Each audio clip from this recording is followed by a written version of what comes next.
Next है हमारे पास जो हेड है, that is export and import, बड़ा इम्पोर्टेंट हेड है और वो हमारे साथ करेंगे शामिर यूसुफ। शामिर जी। सर इंपोर्ट एक्सपोर्ट की अगर बात की जाए तो इंपोर्ट एक्सपोर्ट जो है वो किसी भी मुल्क की इकॉनमी का जो है वो एक बहुत बड़ा हिस्सा होता है सर, और जिसकी आइडियल रेशो होनी चाहिए 2:1, यानी कि आपकी जो एक्सपोर्ट्स हैं वो आपकी इंपोर्ट से ज़्यादा होनी चाहिए। अगर हम बात करते हैं पाकिस्तान की, तो पाकिस्तान में हमें इसके बरक्स नज़र आता है, क्योंकि पाकिस्तान की जो इंपोर्ट्स हैं वो हमारी एक्सपोर्ट से ज़्यादा हैं, जिसकी वजह है sir supply and demand gap. Sir supply and demand gap की अगर हम बात करें तो उसमें ये होता है कि जो चीज़ मार्केट में मौजूद होती है लोग उसको प्रेफर नहीं करते और अपनी मनपसंद चीज़ परचेज़ करने की ख्वाहिश करते हैं और वो चीज़ परचेज़ करते हैं जिसको अल्टीमेटली जो है वो हमें इंपोर्ट करना पड़ता है। और सर जब हम इंपोर्ट करते हैं तो इंपोर्ट हमें करनी पड़ती है डॉलर्स में। डॉलर और पीकेआर की प्राइस में वेरिएशन होने की वजह से जो है वो प्राइस, जो कमोडिटी की प्राइस है वो इंक्रीज़ कर जाती है, जिससे फिर हमें मार्केट में इन्फ्लेशन भी नज़र आती है, लोगों की क़ुव्वत सक़त जो है सर वो डिक्रीज़ होती है और सर इंडस्ट्री भी उस तरह से फिर रन नहीं कर पाती है, लोकल इंडस्ट्री भी। सर साथ ही साथ अगर हम बात करें तो इस चीज़ को टैकल करने के लिए गवर्नमेंट क्या करती है? गवर्नमेंट करती है कि सर वो जो इंपोर्ट होती है उस पर नॉन टैरिफ बैरियर्स लगा देती है, सर इंपोर्ट रेगुलेटरी ड्यूटीज़ लगा देती है ताकि वो अपनी लोकल इंडस्ट्री को ज़्यादा से ज़्यादा प्रमोट कर सके और इंपोर्ट्स की जो अमाउंट है उसको ज़्यादा से ज़्यादा उसमें कमी ला सके। इसके साथ साथ सर अगर मैं फिगर कोट करूं तो साल 2008 से लेकर साल 2013 तक जो हमारा ट्रेड डेफिसिट था ऑन एवरेज सर वो 15 बिलियन US डॉलर का था सर। उसके बाद सर अगर मैं 2013 से लेकर 18 तक की बात करूं तो उसमें जो हमारा ट्रेड डेफिसिट था वो 25 बिलियन US डॉलर था। उसके साथ साथ 2018 से लेकर 2022 तक का जो हमारा ट्रेड डेफिसिट रहा है वो था 30 billion US dollar on average. Sir इससे नज़र आता है कि हमारी एक्सपोर्ट जो है वो उस तरह से इंक्रीज़ नहीं कर पाती हैं, वो इंपोर्ट्स को ओवरकम नहीं कर पा रही हैं, जिससे हमें कंसिस्टेंट एक ट्रेड डेफिसिट नज़र आ रहा है साल 2008 से लेकर 2022 तक का।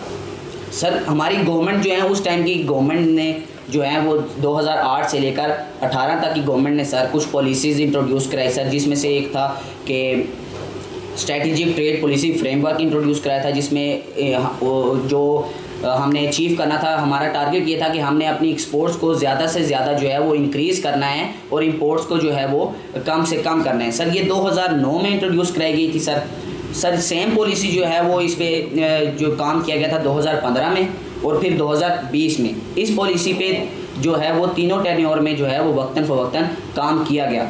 साल 2008 से 13 तक सर एक और पॉलिसी इंट्रोड्यूस कराई गई, एक एक्ट लॉन्च किया गया जिसका नाम था स्पेशल इकनॉमिक जोन एक्ट 2012, जिसके तहत मुख्तलिफ़ इलाकों में इकनॉमिक जोन्स बनाए गए, जिसके अंडर जो लोकल प्रोडक्ट है उसकी क्वांटिटी और क्वालिटी को इन्हेंस किया गया था ताकि वो इम्पोर्टेड क्वालिटी के मुताबिक उसको बनाया जा सके और फिर इंटरनेशनल मार्केट में उसको एक्सपोर्ट किया जा सके। उसके साथ साथ सर जो 2018 से लेकर सर 2013 से लेकर 18 तक सिर्फ जो है वो हमें स्ट्रेटेजिक जो फ्रेमवर्क पॉलिसी थी सर वही नज़र आती है, कोई ऐसी खातिर ख्वाह पॉलिसी इंट्रोड्यूस नहीं हुई थी और इस वजह से जो है वो हमारी एक्सपोर्ट भी उस तरह से इंक्रीज़ उस टाइम पे नहीं कर पाई। उसके साथ साथ अगर मैं सर पॉलिसी से रिलेटेड बात करूं साल 2018 से लेकर साल 2022 तक सर इसमें हमें कुछ मेजर पॉलिसीज़ नज़र आती हैं, जैसे कि पहली पॉलिसी तो ये थी जो 2020 में जिस पे काम किया गया था, जो सेम पॉलिसी थी जिस पे 2009 में और 2015 में काम किया गया था, स्ट्रेटेजिक पॉलिसी फ्रेमवर्क। उसके साथ साथ सर गवर्नमेंट ने जो है वो नेशनल टैरिफ पॉलिसी एक इंट्रोड्यूस कराई, जिसके तहत उन्होंने इंपोर्ट्स पे टैरिफ्स लगा दिए और इंपोर्टेड और लग्जरी गाड़ीज़ पे सर टोटली बैन लगा दिया उसकी इंपोर्ट पे कि वो इंपोर्ट हम नहीं कर सकते, ताकि इंपोर्ट्स में कमी भी लाई जा सके और सर जो लोकल प्रोडक्शन हमारी हो रही है सर उसको भी प्रमोट किया जा सके। उसके साथ साथ सर 2021 में जो है वो एग्रीकल्चर ट्रांसफॉर्मेशनल प्लान लॉन्च किया गया, जिसके तहत जो हमारे एग्रीकल्चर सेक्टर है, जो हमारे सीड्स वगैरह होते हैं, ये 2000 sir 2021 yes sir agricultural transformation plan. ठीक है सर, इसके तहत जो स्ट्रेटजी ये थी कि इसमें जो है हमारी सीड्स वगैरह हैं सर, इसकी कैपेबिलिटी को हमने इंक्रीज़ करना था, जिससे जो है वो हमारी एग्रीकल्चर सेक्टर की प्रोडक्शन इंक्रीज़ कर सके और हम अपने एग्रीकल्चर सेक्टर की एक्सपोर्ट को भी इंक्रीज़ कर सकें, क्योंकि पाकिस्तान एक एग्रीरियन कंट्री है और इसकी मेजर एग्रीकल्चर सेक्टर जो है वो एक्सपोर्ट्स होती हैं, जैसे कि सर कॉटन हो गई, वीट हो गई, शुगर हो गई, राइस हो गई। इसके साथ साथ सर जो गवर्नमेंट इस 2018 से लेकर 2022 तक इसने एक प्लान दिया था विजन 2025, जिसका मकसद ये था कि 2025 तक जो है वो पाकिस्तान ख़ुद को एनर्जी सेक्टर में भी जो है वो ख़ुद मुख्तियार करेगा। दूसरे तीसरे सेक्टर जो पावर सेक्टर है, मेजरली फोकस जो है वो पावर सेक्टर में किया जाएगा। फिर इसके तहत जो है वो हमारा ये विजन था कि हमने अपनी एक्सपोर्ट्स जो हैं वो इंपोर्ट से ज़्यादा करनी है, और साथ ही साथ इसमें ये था कि हमने अपनी इंडस्ट्रियलाइजेशन को स्टेबल करना है, उसको प्रमोट करना है, लोकल प्रोडक्ट्स को जो है वो प्रमोट करना है। ये सारे जो हैं वो इस विजन के तहत जो है वो ये सारे काम हमने करने थे।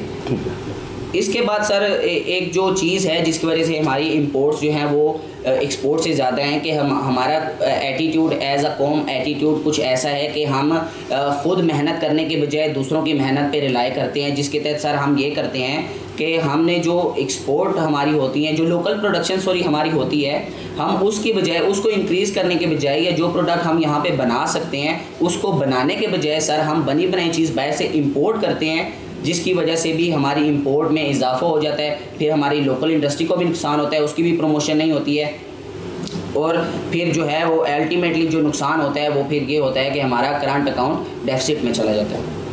सर अगर इसमें एक पॉइंट मैं फर्दर ऐड करना चाहूँ तो हमारा एक ये जो इंपोर्ट और एक्सपोर्ट का एक गैप है, ये गैप की बेसिक जो वजह अगर हम लोग कह लें कि अगर कोई जो वजूहात हैं, उन वजूहात में से एक वजह ये भी रही है कि ओवर द लास्ट डेकेड हमारी प्रोडक्टिविटी उस तरह से इंक्रीज़ नहीं हो पाई।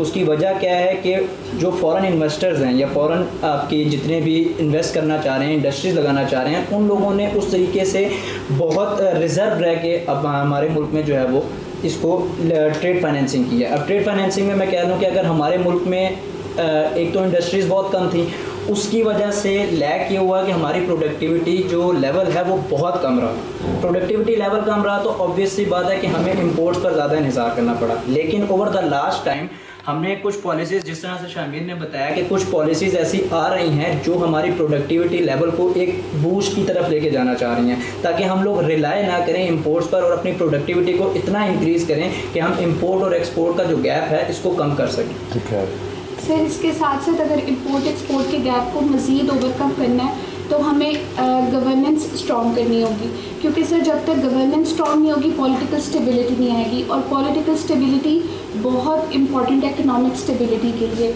अभी हमारा लास्ट डेकेड का जो बजट डेफिसिट अगर एवरेज पे देखा जाए तो वो 3.5 ट्रिलियन पीक पे आ रहा है, लेकिन अगर हम अपनी एक्सपोर्ट से इतना रेवेन्यू जनरेट कर लें कि हम लोन्स भी रीपे कर पाएँ और इस बजट डेफिसिट को भी ओवरकम करें तो इकोनॉमिक स्टेबिलिटी आएगी। लेकिन उस इकोनॉमिक स्टेबिलिटी के लिए हमारी जो गवर्नेंस है उसको स्ट्रॉन्ग होने की बहुत ज़्यादा। In simple words, political stability is the prerequisite for economic stability.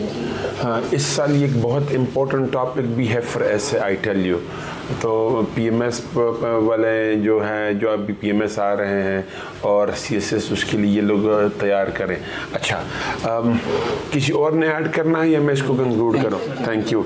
All right, Shamir, thank you very much, आपने हमें एनलाइटन किया इस पर। मैं अगर सिंपलेस्ट पॉसिबल वर्ड्स में बताऊं कि हमारे एक्सपोर्ट और इंपोर्ट का जो क्राइसिस है वो क्या है कि एक्सपोर्ट्स हमारे कम है, इंपोर्ट्स हमारे बहुत ज़्यादा है। और आपने फिगराइज भी कर दिया कि ऑन एवरेज जो पिछले 5 साल है उसमें तकरीबन कोई 30 अरब डॉलर प्लस हमारा डेफिसिट है। उससे पिछले में 5 साल में on average 25 Arab dollar plus रहा, उससे पिछले साल में तकरीबन उससे कम रहा, लेकिन ये ज़्यादा रहा। हम ये देखते हैं कि 2000 ऑनवर्ड हमारा जो ट्रेड जो ये डेफिसिट है ये बढ़ता गया है। उसकी बढ़ने की वजह सिर्फ ये नहीं कि हुकूमत की नाअहलियाँ थी, साथ साथ में ये भी था कि हमारे यहाँ डिमांड में इजाफा हुआ है और हमने उस डिमांड को लोकली मीट नहीं किया, और ऊपर से हमारा प्रोडक्शन सेक्टर डिक्लाइन भी कर गया है। कैसे? फॉर एग्जांपल हमारी इंडस्ट्री में डिक्लाइन आया, 2007 से लेकर 2016 के दरमियान इलेक्ट्रिसिटी क्राइसिस की वजह से हमारा फॉर एग्जांपल आपके टेक्सटाइल इंडस्ट्री बाहर चलेगी, इसी तरीके से आपके लेदर इंडस्ट्री कई सारी क्लोज हो गई। पंजाब में हम फैसलाबाद की बात करते थे, द मैनचेस्टर ऑफ पाकिस्तान जिसको कहा जाता था, वो बैरन हुआ ऑलमोस्ट। इसी तरीके से फिर कई सारे इंडस्ट्रियलिस्ट रियल एस्टेट में चले गए, सो इंडस्ट्री को बड़े सारे सेटबैक्स हुए। इसी तरीके से एग्रीकल्चर को सेटबैक्स हुए। फॉर एग्जांपल आपकी एग्रीकल्चर को सेटबैक हुआ, आपकी कॉटन की प्रोडक्शन में मोर देन 40% डिक्लाइन आया। इसी तरीके से आपकी वीट की प्रोडक्शन अकॉर्डिंगली इंक्रीज नहीं हुई जितना पॉपुलेशन में इजाफा हुआ। आपके राइस की दो के आप राइस एक्सपोर्ट करते हैं लेकिन उतना इंक्रीज नहीं हुआ जितना कि आप की पॉपुलेशन इंक्रीज हुई है। इस तरीके से फ्रूट प्रोडक्शन में आपका कट आया है, वेजिटेबल प्रोडक्शन में आपका कट आया है, लाइव स्टॉक में आपने कंसिडरेबल इंक्रीज नहीं किया जितना कि आपकी पॉपुलेशन का राइज हुआ है। सिंपल पॉपुलेशन का राइज कितना है? 1998 से लेकर 2017 तक 8 करोड़ की आबादी बढ़ी है। इन सिंपलेस्ट पॉसिबल वर्ड्स, अब 8 करोड़ ने खाना पीना है, उसके लिए हमारे प्रोडक्शन सेक्टर ने ग्रो उतना नहीं किया, डिमांड में इजाफा हुआ, हमें इंपोर्ट करने पड़े।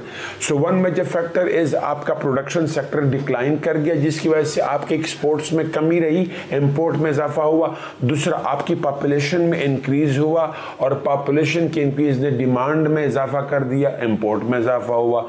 तीसरा जो आपका ट्रेड डेफिसिट बढ़ा है, दैट इज जो आपकी रुपये की कदर है वो गिर गई है और आपका जो क्या कहते हैं, जिस तरह आपने कहा कि हमारे यहाँ लोगों में क्या है, तैयार प्रोडक्ट पे डिपेंडेंट है और ख़ुद प्रोडक्शन की तरफ नहीं जा रहे, तो वो भी एक बड़ा फैक्टर है जिसकी वजह से हमारा ट्रेड डेफिसिट बढ़ा है एंड मल्टीपल मोर फैक्टर्स। अब उसने प्रॉब्लम क्या क्रिएट कर दी है? Dollar shortfall. हमारे मुल्क में आपने कहा कि $30 अरब डेफिसिट है, मतलब क्या $30 अरब आपके मुल्क से निकल रहा है सिर्फ एक ट्रेड की वजह से। तो उसने करंट अकाउंट डेफिसिट, अक्सर हम कहते हैं कि हमारा सबसे बड़ा इकोनॉमिक प्रॉब्लम क्या है? ट्विन इकोनॉमिक प्रॉब्लम्स है, एक है बजट डेफिसिट, एक है करंट अकाउंट डेफिसिट। वो करंट अकाउंट डेफिसिट मसला क्यों होता है? क्योंकि हमारा जो ट्रेड है वो डेफिसिट में है। सो करंट अकाउंट डेफिसिट और फॉरेन अकाउंट दोनों में डॉलर की शॉर्टफॉल आती है। इन सिंपल वर्ड्स, मुल्क में डॉलर की शॉर्टेज आ जाती है, किसकी वजह से? ट्रेड डेफिसिट की वजह से। So multiple problems being occurred because of trade deficit. हमने ये डिस्कस किया। थैंक यू शमीर, आपने अच्छा इजाफा किया हमारे नॉलेज में और उम्मीद है बच्चों को इससे फ़ायदा होगा।